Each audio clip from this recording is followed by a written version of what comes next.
إنك حميد مجيد. اللهم بارك على محمد وعلى آل محمد كما باركت على إبراهيم وعلى آل إبراهيم إنك حميد مجيد. أعوذ بالله من الشيطان الرجيم. بسم الله الرحمن الرحيم. وقاتلوهم حتى لا تكون فتنة ويكون الدين لله. القرآن.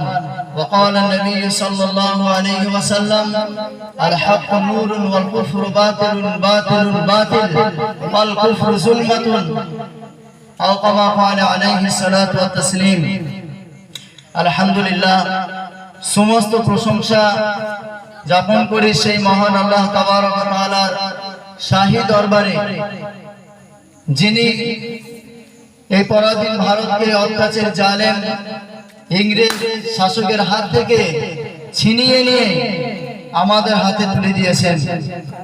অনন্ত লক্ষ কোটি দরুদ ও সালাম প্রেরণ করি বিশ্বনবী হযরত মুহাম্মদ মুস্তাফা সাল্লাল্লাহু আলাইহি ওয়াসাল্লামের প্রতি। অতঃপর জানাই সমস্ত জাতি ধর্ম বর্ণ নির্বিশেষে সকলের প্রতি আন্তরিক ভালোবাসা, শুভেচ্ছা ও শ্রদ্ধা।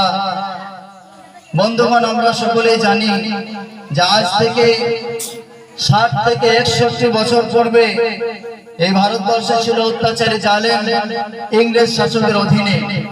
ইস্ট ইন্ডিয়া কোম্পানির ইস্যু করে ব্যবসার অনুমতি নিয়ে এই ভারতবর্ষে প্রবেশ করেছিল, কিন্তু তাদের উদ্দেশ্য ছিল ব্যবসা করা নয়, বরং তাদের উদ্দেশ্য ছিল ভারতবর্ষের টাকা পয়সাকে লুণ্ঠন করা, ছিনিয়ে নেওয়া এবং ভারতকে নিজের হাতে কবজা করা।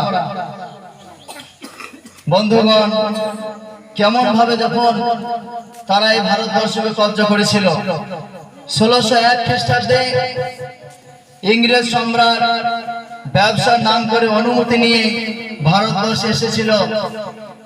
সেই সময় ভারতবর্ষে বাদশা ছিলেন সম্রাট জাহাঙ্গীর। তিনি তাদের মনোভাব না বুঝতে পেরে, তাদের এই চক্রান্ত না বুঝতে পেরে তাদেরকে ব্যবসার অনুমতি দিয়েছিলেন। তারা আস্তে আস্তে আস্তে আস্তে ভারতকে যখন নিজের আয়ত্ত করে নিল, ভারতকে যখন নিজের হাতে নিয়ে নিল, এরপর তারা ভারতকে কবজা করার পরেও তারা শান্ত হয়নি।